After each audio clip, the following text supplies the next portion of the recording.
Hello, I'm Miles Francisco. And I'm Gracie Stopser, and this summer we're interning with the Food Integrity Campaign. We're here today to show you a glimpse into the reality of our modern food system, which has systematically turned a blind eye and ear to certain communities across this country. In July of 2019, we traveled to rural North Carolina, where we visited frontline communities victimized by the most exploitative practices ingrained within industrial agriculture. This short video will take you through Duplin County, North Carolina, where much of the land is inhabited by industrial ag farms and accompanying lagoons of hog waste. The hog industry's stranglehold on the local economy has left predominantly low-income communities of color to face negative health effects that neighboring regions simply do not. Not only does the spraying of waste from lagoons pose a public health threat, but the environmental impacts on surrounding areas are alarming as well. Our week spent researching culminated in an eye-opening 48 hours in Duplin County, where we found ourselves face-to-face with an issue that desperately needs to be addressed. We hope that after watching this video and hearing the story of Duplin County community member Renee Miller, you will be moved to action to address the racism intrinsic in our food system. Lasting structural change will require a shift to a food system that finally hears, uplifts, and addresses the voices of marginalized communities, rather than ignoring them. You have to look at that from a number of different levels.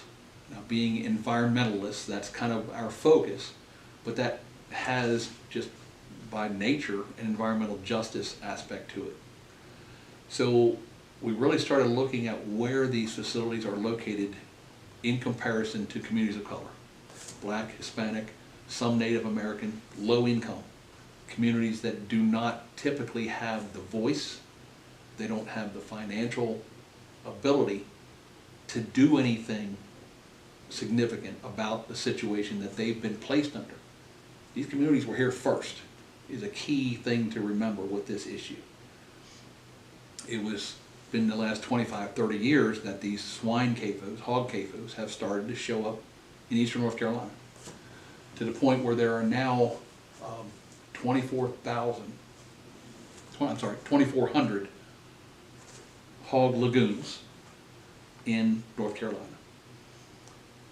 So we really started working with a number of community organizations to really try to illustrate what the problem is.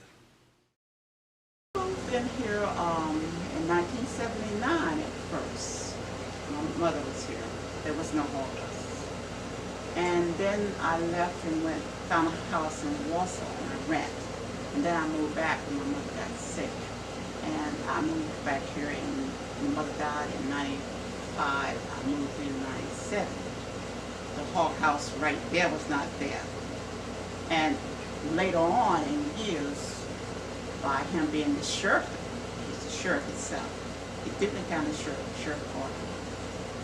He built the hog houses on the road because I was told that you couldn't build houses on the road. You know, not so you can see them. You can see chicken houses, turkey houses, but not hog houses and food. And I began to get curious. So we started having a meeting called REACH. And REACH, we started talking about the hog house that was in the 80s. We started talking about the hog house. So I got on the board. I was on the board of REACH and we went around. And then every time he would spray, I would call one of them to come over. We would video. I always video. I always like take pictures. And we got lawyers out of Georgia.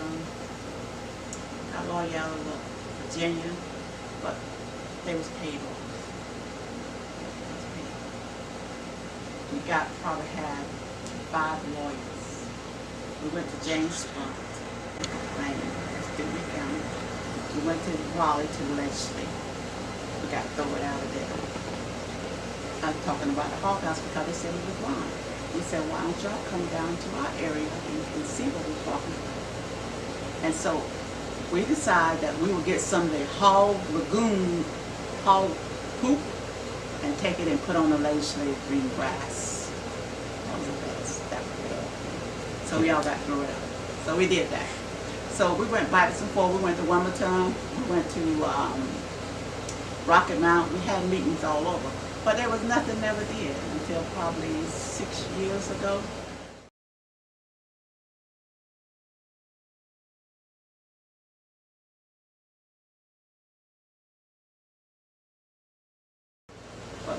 I first moved into this house in 1997, to me, I was in perfect health. I used to work at Keith. I used to drive trucks too. And as I lived in this house, I began to get sinus. First I got sinus syndrome. That's when I had to get a pacemaker. I didn't have a heart attack, I got a pacemaker inside me. So I needed a pacemaker, so I went to Wilmington and took me to Wilmington Emergency to get a pacemaker. Okay, that went on. So I couldn't renew my CDL because it came at the time. I was 49 years old. It came at a time that I could not get my CDL no more. So then it went on to, I got Addison disease. All this bacteria. Then I got sarcoidosis, bacteria, because it's all feed. So somehow way I got contaminated. And it stayed into my body. And then sarcoidosis is like cancer. I don't know if y'all ever heard of that before. Sarcoidosis, they say it's African American disease, but I know some white people, a few white people got it. And this disease blows up like cancer, but it's no cure for it. It go in remission, so I take cortisone every day for that, for it to stay in remission. And now I'm 68. I turned 68. 68 in March. So I've been living here a long time. I've been going through a whole lot of defects with sinus, 6 sinus syndrome. I just had 2 knee replacement. I use an asthma machine. I use a sleep apnea machine. I use a lot.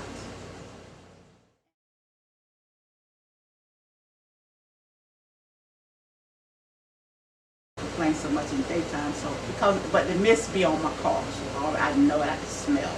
I know he's spraying at nighttime. He got to spray the room sometime. So I runs in the house in the morning time, cut the alarm on, run back out, get in my car, and I go to work, and I do the same thing. And I really don't have a life. It's just like we are prison that goes to work. When they get off work, they have to come back and go back in prison. And that's just the way it is down here. And I'm the honest complainer. The rest don't complain on the land, but they don't complain like me. They're not outspoken. They don't want to get involved.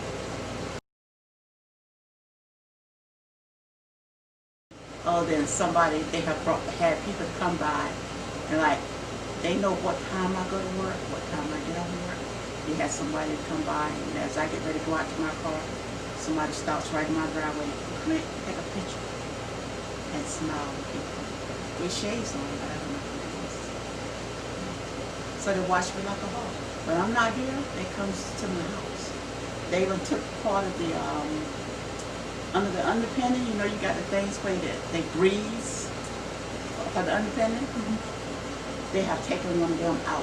I don't know if they put anything underneath there or what, but I had Larry to check it out. But I don't think that, you can't get under there, but a small person can. But what's that? That's it. They vandalized my mailbox and left the rock right beside it, so they let me know, hey, I told you mailbox up, I told the flag off, what can you do about it? Call the sheriff department.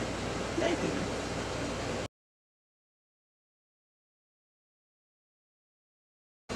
Yeah, I know things can change.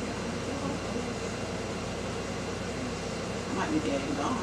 All this stuff probably killed me. It's going to change.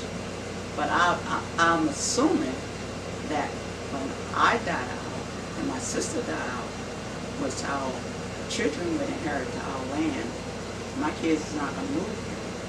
My daughter they'll probably sell and put a park house. This roll will probably be park houses in this area.